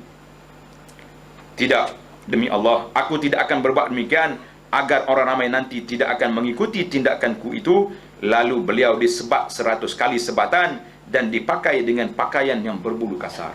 Rahimakallah ya Sa'id. Rahimakallah. Allah Ta'ala beri rahmat pada Sa'id. Tegas. Sampai dipukul. Dia sanggup daripada orang lain yang ketengok. Oh, Sa'id pun setuju dah tu. Tak ada masalah. Ini masalah kita ini bermasalah besar apabila terjadi sedemikian. Berdasarkan kepada keterangan di atas, maka tidak harus masuk menemui pemerintah yang zalim, melainkan kerana dua alasan. Yang pertama, perintah daripada mereka yang wajib dipatuhi, di mana dia bimbang akan diseksa jika menolaknya. Manakala kita tak pergi, kita kena seksa yang berat. Kita tak mampu, tak apalah, masuklah macam mana. Pergi. Yang kedua, bertujuan untuk menghalang kezalimannya terhadap orang Islam. Jadi kalau kita pergi, kita larang, nyebab ni dia dengar. Hukumnya harus lagi mana dia tidak bercakap bohong, tidak memuji-muji dan tidak meninggalkan nasihat yang sepatutnya. Inilah hukum masuk menemui pemerintah. Al-halus tsani, yang tadi kita masuk untuk apa? Kerana dipaksakan. Yang kedua ni, keadaan pemerintah nak pergi ziarah dia, boleh tak boleh? Ni boleh. Ketika itu dia wajib menjawab salam. Jadi kalau kita duduk di sini, yadkhul alaihi, yadkhul alaihi sultan, kita duduk di majlis, pemimpin masuk. Dia bagi salam, maka kita wajib kena jawab salam. Waalaikumsalam. Manakala berdiri dan memuliakannya adalah tidak haram sebagai alasan di atas. Kesediaan pemerintah tersebut datang menemui dan memuliakannya. Boleh kita bangun sekejap, bagi salam dengan dia. Memuliakannya kerana ilmu dan agama adalah perkara yang terpuji, tetapi memuliakannya kerana kezaliman adalah tercela. Sekiranya pemerintah masuk seorang diri dan dia merasakan perlu berdiri kerana memuliakan agama, maka itu adalah lebih utama. Sekiranya dia masuk bersama rombongannya, maka meraihkannya dengan cara yang layak dengan kedudukannya di kalangan rakyat yang bersamanya adalah perkara yang terpuji dan patut dicontohi. Tidak salah berdiri menghormatinya kerana niat dengan tujuan yang tersebut. Manakala kita tak bangun, orang tengok pelik dia ni. Macam teroris pula. Bangunlah, hormat. Sekiranya menyambut kedatangan pemerintah. Cerita ni berlaku ni dalam majlis besar-besar. Kita penceramah masa lagu negaraku. Kalau seorang ni tak bangun, agak-agak apa jadi? Batal ceramah saya rasa. Bangun juga kita, sengih kita. Orang duduk negaraku, kita duduk subhanallah, alhamdulillah, wala ilaha illallah, wallahu akbar. Apa dia negaraku? Baca tu. Zikir lagi tadi, tapi kena bangun. Ada lagi majlis kena bangun lagi. Pasal kena bangun, kita kena bangunlah. Sekiranya menambut kedatangan pemerintah tanpa berdiri tidak bawa kesan negatif pada orang ramai, tak payah bangun, dan dia tidak dimurkai, maka lebih baik dia tidak berdiri. Kemudian dia wajib menasihatinya dan memberitahu kepadanya tentang perkara haram yang berlaku jika dia tidak mengetahui. Jadi kalau kita boleh tak bangun, kita duduk ya, tak apa. Jadi kalau tak mau bangun, senang ya. Kita pergi naik wheelchair, suruh orang tolak, tak payah bangun dah. Selesai satu masalah. Kalau dipaksa untuk pergilah, kalau kita paksa. Kita ni ulama besar contohnya, naik atas kereta orang tolak. Selesai. Ada ulama-ulama besar macam tu, dia tak mau, duduk atas kereta. Sekiranya menyambut kedatangan pemerintah tanpa berdiri, memberitahu pemerintah berkenaan haramnya kezaliman dan minum arak, tidak membawa makna apa-apa makna dan faedah, dia sepatutnya menggerunkan pemerintah itu dari melakukan maksiat jika dia menyangka bahawa tindakan menakutkannya itu memberi kesan. Jadi kita kena peringatkan bahaya zalim, benda-benda macam ni yang ambil harta-harta yang tak betul ni. Dia juga perlu membimbingnya ke arah kebaikan apabila pemerintah yang zalim menggunakan cara yang menyimpang untuk mencapai sesuatu matlamat, sedangkan dia mengetahui bahawa di sana terdapat cara yang dibenarkan oleh syarak yang boleh mencapai matlamat tersebut, dia hendaklah menjelaskannya. Jadi kalau kita boleh pergi dekat dengan pemerintah, kita boleh bagi nasihat kepada dia, kita bagi nasihat. Keadaan yang ketiga, keadaan yang kedua tadi, kalau pemerintah mari, kita ni pegawai, duduk sini, tak apa, kita sambut dia datang, hormat. Yang masalah yang pertama tadi, kalau kita nak pergi, saja-saja nak pergi, semangat sangat nak pergi ni. Ini masalah juga. Keadaan yang ketiga, memutuskan hubungan dengan pemerintah secara total. Kita tak pergi teruslah. Saya ni al-faqih ilallah, tak payah duduk kat surau je. Boleh tak boleh? Dia tidak berjumpa dengan pemerintah dan mereka juga tidak berjumpa dengannya. Inilah jalan yang lebih selamat. Tak usah jadi orang besar lah, tak payah. Tak dapat pakak datuk pun tak apalah, kita duduk diam gini. Nak boleh datuk, cari cucu. Nah, boleh datuk lah. Allahu Akbar. Adalah 2-3 perkara yang kita rasa kadang-kadang bimbang, takut. Beberapa jawatan yang kita rasa kalau kita terima jawatan ni, kita terikat dengan protokol-protokol gini, maka kita berdoa dengan Allah SWT supaya tidak terdapat jawatan tersebut. Inilah jalan yang selamat. Kemudian dia juga seharusnya yakin bahawa pemerintah itu sendiri benci terhadap kezaliman mereka. Oleh kerana itu, maka dia tidak berkeinginan untuk berjumpa dengan mereka, memuji-muji dan bertanya khabar mengenai mereka. Dia juga tidak akan menghampiri golongan yang rapat dengan mereka dan tidak akan menyesal lantaran tidak mendapat apa yang harusnya dia perolehi kerana menjauhkan diri daripada mereka. Jadi kalau kita tak pergi dekat, kita tak dapat pangkat, tak dapat projek-projek, tak apalah. Kita cari projek yang ada dengan jalan yang lebih selamat, lebih baik.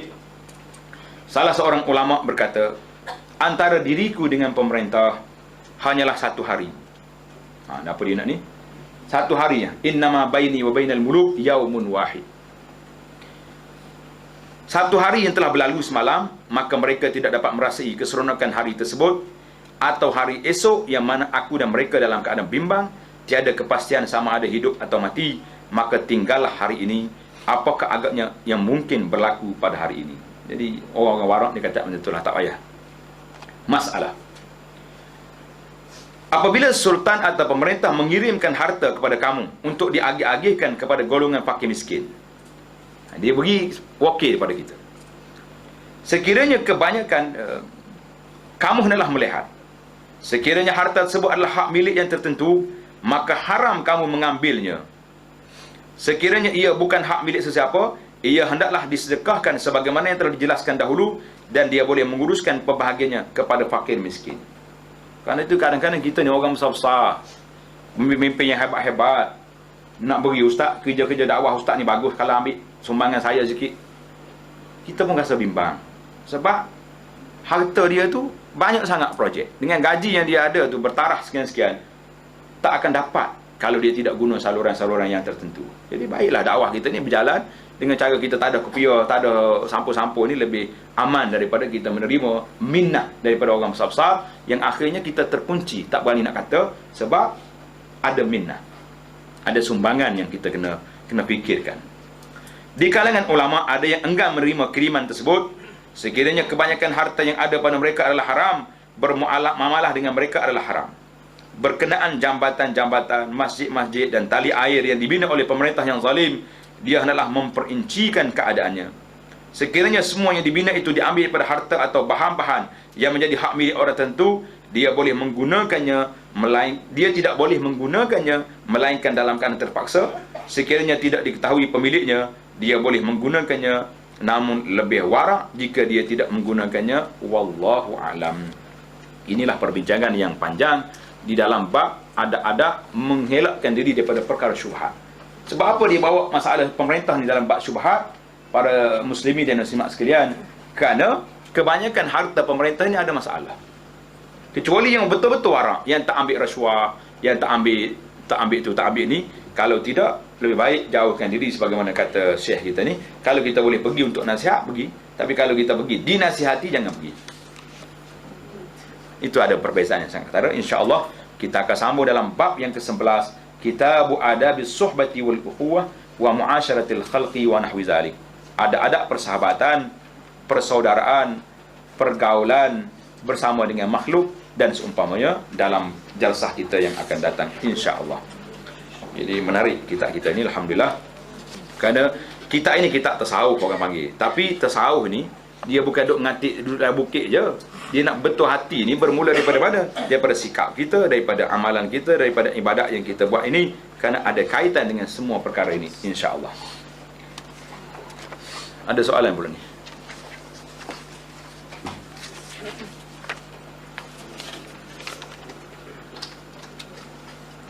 Banyak badan-badan NGO yang menggunakan anak yatim atau orang OKU untuk kutip derma dan buat pesta.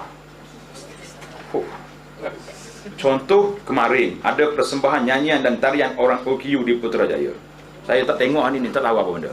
Tapi kita ingatlah orang OKU ni manusia. Cuma mereka dilahirkan dalam keadaan sedemikian. Jadi janganlah kita ambil kesempatan kerana nak kutip derma pada mereka dengan kita buat majlis-majlis mungkar dan maksiat. Kesian kepada mereka.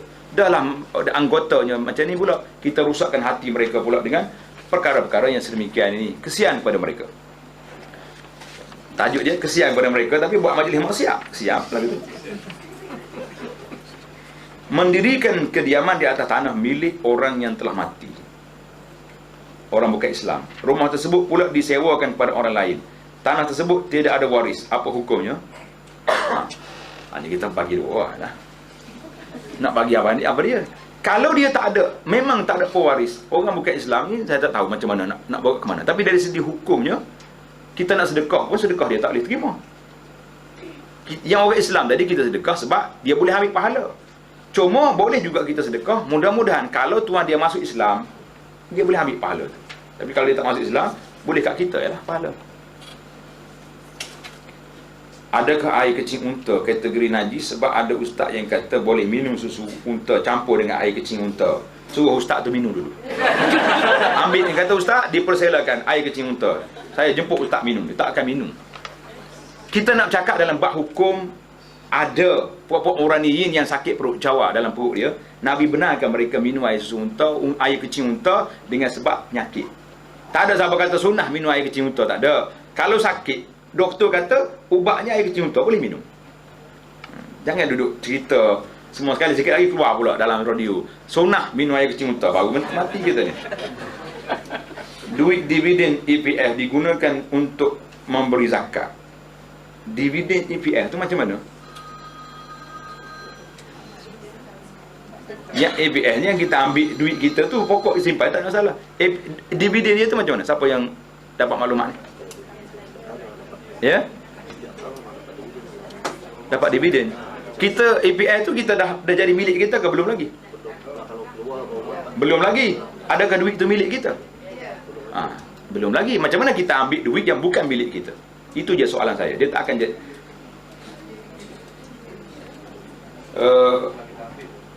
pendapat ustaz telekong Quran terjemahannya diwakaf pada hospital diambil oleh orang yang guna tersebut sebab alasan dia tak mampu beli Quran terjemahan. Dan kalau orang wakaf untuk hospital, untuk baca di hospital, tak boleh ambil.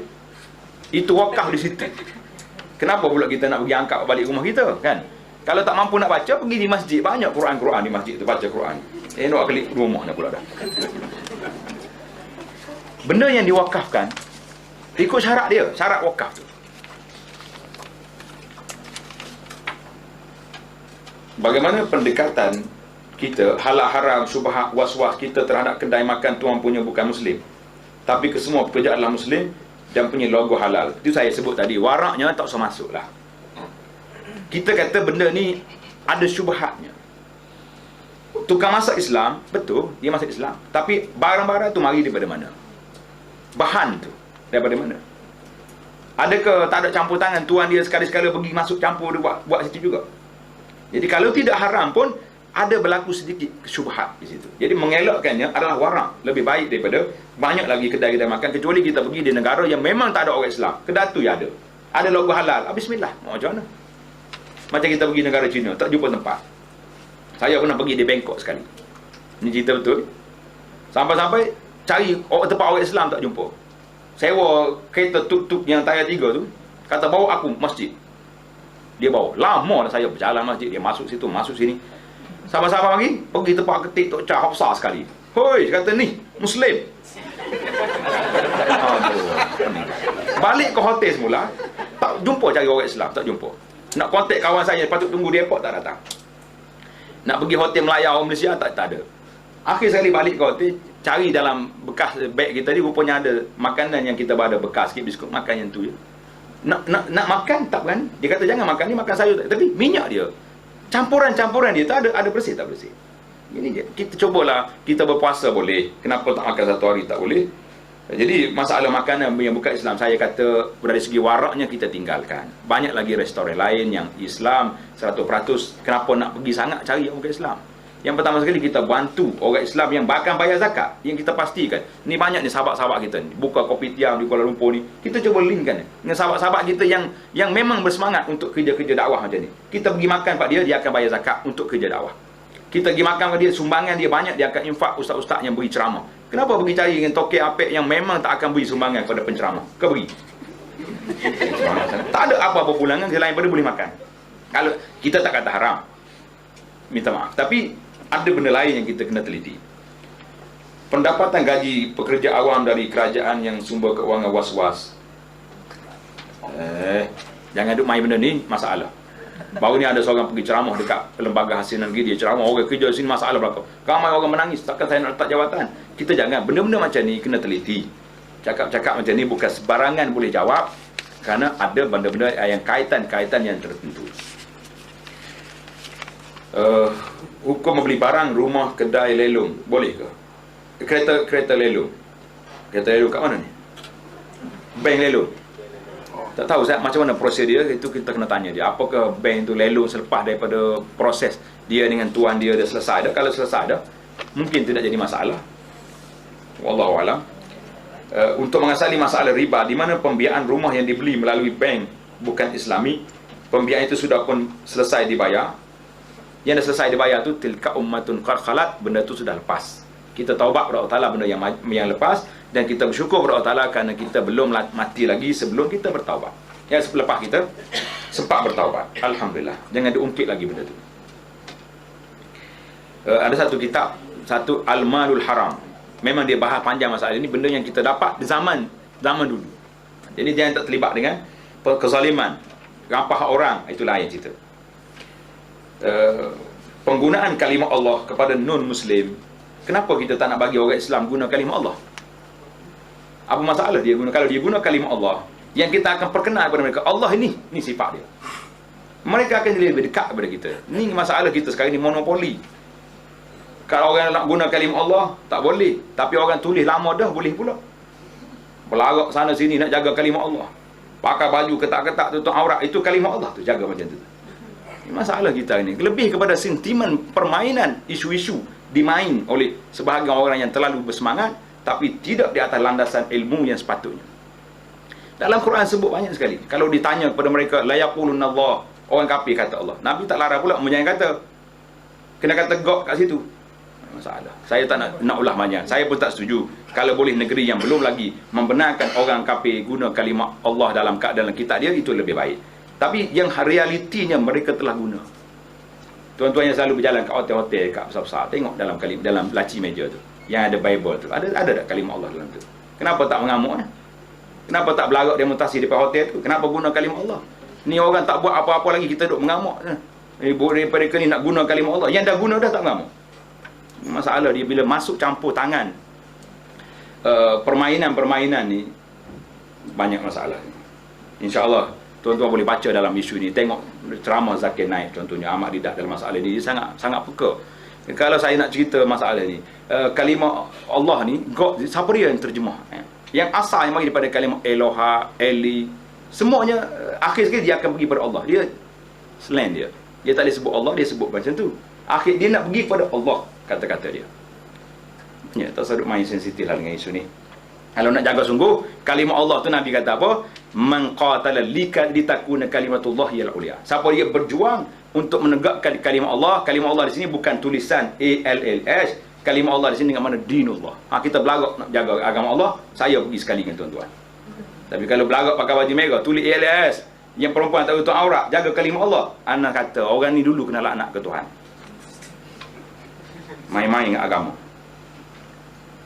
Kalau ada beli kereta tapi dengan pinjaman konvensional bagaimana? Perlu ditukar, kena tukar. Pergi dekat Islamic Bank, suruh dia tukar, refinance balik. Selamatkan diri. Nanti kita naik kereta tu, accident, mati sekali, kereta pun riba, tuan dia tak taubat lagi. Apa kita nak jawab depan Allah Azza wa Jalla? Ni kita takut. Bab mati hari ni tuan-tuan boleh cek sendiri. Berapa orang yang mati hari ni, siapa yang mati muda, siapa yang mati tua. Saya ingat yang muda lebih ramai mati di hospital, orang tua lebih ramai mati di rumah. Ingin penjelasan, jika rakyat Islam pertahankan negara kita, jika kita mati, adakah mati syahid? Yang mana ni? Lagi mati syahid kat mana? Ha? Ini para mufti telah bincang panjang dah. Para mufti telah bincang dah. Jadi kita tak. Asalnya orang yang mati syahid dia ada dua kategori. Dalam hadis yang panjang Nabi kata, siapa dia mati kerana mempertahankan maruah diri, bahwa syahid. Siapa dia mati kerana nak jaga harta dia, orang mari nak rompok rumah kita lawan, mati, syahid. Tapi syahid ada dua kategori. Dia panggil satu syahid ma'rakah, syahid dunia akhirat yang tak boleh dimandi, tak boleh dikafankan. Itu satu. Satu lagi syahid, dia panggil syahid, pahala syahid akhirat. Jadi itu boleh pahala syahid. Tapi nak kata syahid, pasal itulah saya tengok ada fatwa yang mengatakan syahid dunia akhirat, ini risiko. Kalau orang tu dimandikan, salah. Syahid dunia akhirat ni, syahid ma'rakah, tak boleh dimandikan. Tak ada boleh mandi, tak boleh dikafankan. Ditanam dengan darah-darahnya, dengan pakaian perangnya. Sebab mereka bangun nanti, kata Nabi, darah, warnanya warna darah, bangunnya bau kasturi. Pasal itulah fatwa ni kadang-kadang kena berhati. Jangan terlalu cepat sangat. Tengok dulu kajian-kajian yang dibuat, barulah tidak menimbulkan kekeliruan. Adakah digalakkan berpeluk seperti yang baru balik haji umrah? Budaya berpeluk. Tadi sebut dah tadi dalam jawapan. Mungkin jawab soalan ni mari sebelum kita jawab kan. Budaya berpeluk ni, kalau orang mari daripada musafir, dia panggil mu'anaqah, boleh kita peluk sini, lain. Tapi kalau cium-cium sampai cium mulut cium tu, itu isteri dengan suami dengan isteri je lah, lain tak payah. Semangat. Kena mulut pula tak masuk gigi, bekas mau rokok lagi susah dikeluar susah. Habislah soalan kita, insya-Allah kita akan jumpa lagi dalam sesi yang akan datang. Subhanakallahumma wa bihamdika asyhadu an la ilaha illa anta astaghfiruka wa atubu ilaik. Wa sallallahu ala nabiyyina Muhammad wa ala alihi wa sahbihi ajma'in walhamdulillahi rabbil alamin.